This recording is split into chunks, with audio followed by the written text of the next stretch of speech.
la violencia, le digo, presente precisamente en las calles, lamentablemente. Pues bueno, estamos listos para enlazarnos con Miguel Garza, director ejecutivo del Instituto para la Seguridad y la Democracia. Miguel, muy buena tarde, ¿cómo estás? Hola, buenas tardes, Adán, aquí. No, gracias por estar aquí con nosotros. Y la situación de violencia en nuestro país, este fin de semana lo estamos viendo, Guanajuato y Sonora, liderando lamentablemente el número de ejecutados y de hechos violentos, pero vaya, no es este fin de semana, llevamos yo creo que un poco más de una década, Miguel. Sí, así es, fíjate que la violencia pues no presenta un declive importante, la verdad que ya se trae pues una subida de la incidencia, que también la incidencia delictiva, hay que decir, es como que presenta picos, ¿no? Y subidas de las que después viene una reducción que casi es natural, sin que haya gran eh, cosa de los gobiernos o las policías. Es decir, sube a niveles muy preocupantes, luego baja un poco. Acá lo que preocupa es que ya llevamos un rato, varios años, pues en los que no baja y se ha mantenido. Y en lugares evidentemente como Sonora o Guanajuato, pues donde parecía que ya se había alcanzado ese pico, que podría empezar el declive, pero no es así. Sigue todavía con niveles muy preocupantes de violencia. ¿Qué tanto nos está afectando, Miguel, esta violencia de la llamada del crimen organizado? ¿O es una violencia de delitos del fuero común? ¿O estamos ante la presencia, te digo, de hechos violentos llevados a cabo por bandas organizadas? Sí, fíjate que yo diría que las dos.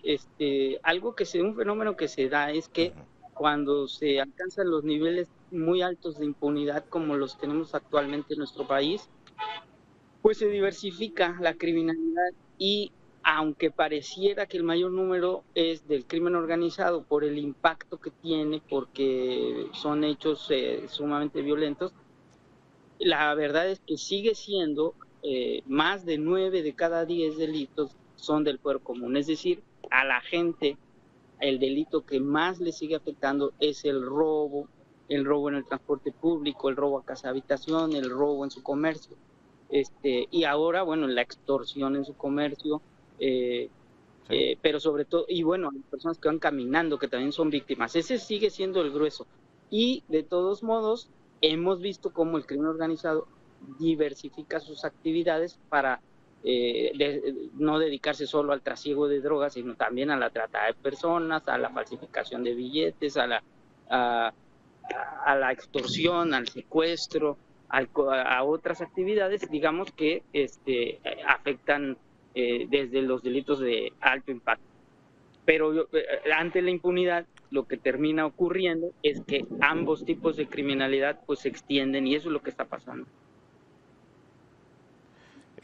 Hay una diversificación entonces de actividades del crimen, y lo que quisiera también preguntarte es ¿qué papel están jugando la Guardia Nacional? Iba a decir de reciente creación, sí es reciente, pero ya lleva pues ya casi 3 años operando. ¿Qué papel juega y qué papel están jugando policías estatales y municipales en este combate, si es que hay un combate efectivo contra la delincuencia?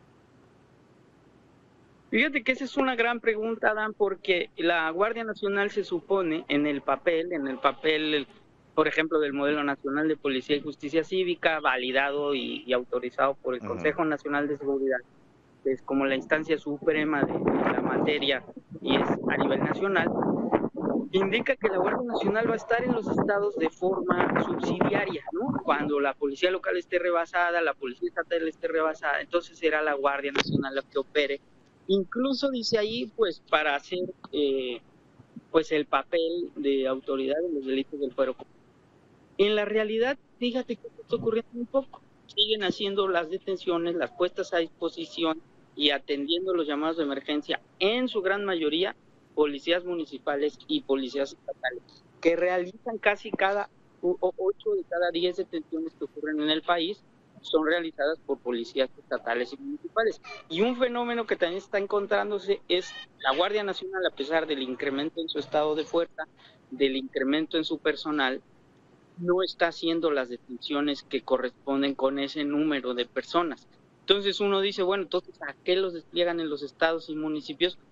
Pues ellos dicen, y según yo mismo he participado en un par de juntas de las mesas para la paz, para la construcción de la paz, y lo que se dice ahí es, hicimos recorridos de vigilancia. Entonces lo que están haciendo, al parecer, son recorridos disuasivos, recorridos de vigilancia. Que eso pues está comprobado en la tendencia internacional de policía, que tiene muy poco efecto en la reducción del crimen, el patrullaje aleatorio, el patrullaje de vigilancia preventivo, porque quien delinque, pues obviamente espera que pase la patrulla y después comete su delito. Ya esas estrategias están superadas en otros países y la forma del despliegue de las unidades de vigilancia ya no se hace así de forma aleatoria. Miguel, ¿podremos ver un mejoramiento de la seguridad en los próximos años, es decir, a concluir esta administración federal? ¿Puede ser que se vea una mejora en la situación de seguridad o es complicado por el tiempo que le resta a la administración? Y lo mido en términos de administración porque parece que el país se reinventa cada 6 años, ¿no? Claro, fíjate que pues si sigue la misma tendencia, por ejemplo, de reducción del homicidio, no es todavía una reducción tan significativa, pues pudiera al final del sexenio a lo mejor reducirse en 15%, pero que a lo largo de 6 años fue el 15%, ¿no? Qué bueno, digamos, pues una reducción sería positiva en ese sentido, aunque sea del 15%, pero un ejemplo, ¿no? En Colombia de pasar de 80 homicidios por cada 100,000 habitantes en la ciudad de Bogotá a llegar ahorita a 7 más o menos que tienen, pues pasaron más de 25 años para lograr eso. Entonces, a veces en México sí demandamos los resultados de manera muy rápida y ahí cometemos también como sociedad civil un error de estar pues presionando para que los resultados sean rápidos. Yo diría que sí tendría que ir más rápida los niveles de reducción de la violencia, desde luego, pero que también desafortunadamente es un tema que vivo en otros países y la experiencia nos dice, son temas que tardan 20 años, 25 años de tener constancia en políticas integrales de seguridad ciudadana.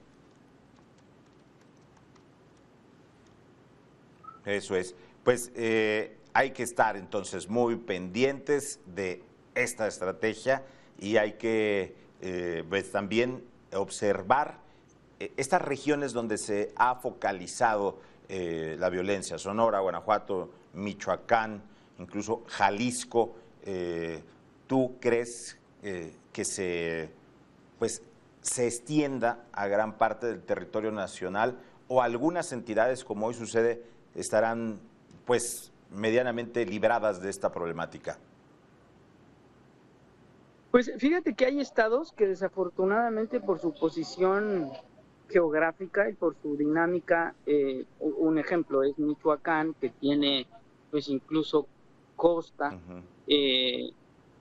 representan lugares que son estratégicos para el crimen, como también la frontera, por ejemplo el caso de Juárez o Tijuana, donde hay factores que, por más que Juárez o que Tijuana transformen su política de seguridad ciudadana y fortalezcan a su policía, que por cierto los dos lugares tienen una policía municipal en la que se ha trabajado mucho, pero bueno, pues el tema de que ahí está la frontera no lo podemos solucionar y por ahí pasan drogas, pasan personas que cometen delitos y entonces hay unos lugares que desafortunadamente pues así va a continuar y hay lugares en el centro del país sobre todo donde no es de gran interés todavía de organizaciones criminales y que en ese sentido están blindadas, ¿no? Así como dicen.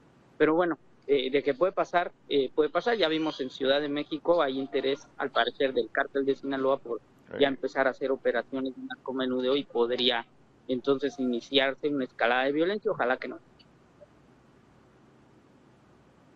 Así es. Pues Miguel Garza, director ejecutivo del Instituto para la Seguridad y la Democracia, muchas gracias por estos minutos con Mega Noticias MX en esta tarde. Gracias a ti, a Dani, y saludos a tu auditorio.